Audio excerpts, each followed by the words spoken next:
உலகநாயகன் திரு கமலஹாசன் அவர்களுக்காண்டி இந்த பதிவு. நான் பார்த்து வியந்த மனிதர்கள நீங்களும் ஒருத்தர் சார். உங்களுக்கு ஈடு இணையில அதெல்லாம் நான் ஒத்துக்கிறேன். நீங்க செஞ்ச அளப்பரிய சாதனைகள் அதையும் நான் ஒத்துக்கிறேன். ஆனா ஏன் சார் இப்ப இப்படி போயிட்டீங்க? நீங்க இப்படி போனது எனக்கு ரொம்ப வருத்தமா இருக்கு. ரொம்ப ரொம்ப வருத்தமா இருக்கு.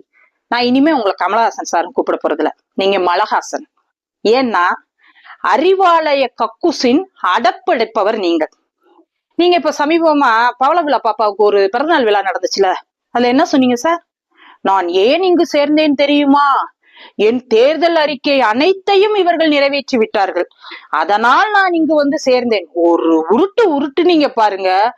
நம்ம மகாபாரதத்துல சகுனி உருட்டுனதை விட பெரிய உருட்டு சார்.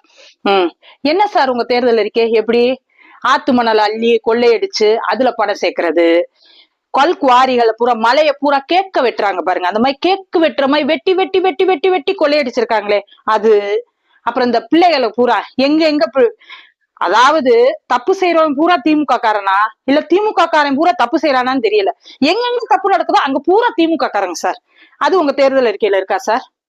இன்னும் வேற என்னென்ன இருக்கு சொல்லுங்க பாப்போம். வேலைக்கு ஒரு நம்ம எப்பாடுபட்டாவது நம்ம குடும்பத்தை முன்னேற்றிடுவோன்னு ராப்பகலா படிச்சு அந்த தேர்வு எழுதி, தமிழ்நாடு தேர்வாணைய தேர்வு எழுதி காத்துக்கிட்டு இருக்க பையங்க வாயிலை வயிற்றுல அடிச்சு ஒவ்வொரு வேலைக்கு 30 லட்சம் 20 லட்சம் வாங்கி வாயில வயிற்றுல அடிச்சிருக்காங்களே, அது உங்க தேர்தல் இருக்கியா சார்? இது பூரா அவங்க நிறைவேற்றிட்டாங்கன்னா நீங்க அவங்களோட போய் ஐக்கியமாயிட்டீங்க. தயவுசெய்து கட்சியை கலைச்சிருங்க சார். கட்சியை கலைச்சிட்டு அவங்களோட போய் சேர்ந்துருங்க. எதுக்கு ஒரு தனித்தனியா? அதான் அவங்க எல்லாமே நிறைவேற்றிட்டாங்கல்ல. எல்லாம் ஊத்தி மூடிட்டு தமிழ்நாடு சுபிச்சம் அறிவிச்சிருவோம், தமிழ்நாடுதான் ரொம்ப சுபிச்சமா இருக்கு அப்படின்னு சொல்லிட்டு போங்க சார். இனிமே நான் ஏதாச்சும் பேசிட போறேன். தயவுசெய்து உங்களுக்கு ஒரு மதிப்பு இருக்கு, மக்கள் உங்களை மதிக்கிறாங்க, இன்னும் மதிப்பு இருக்கு.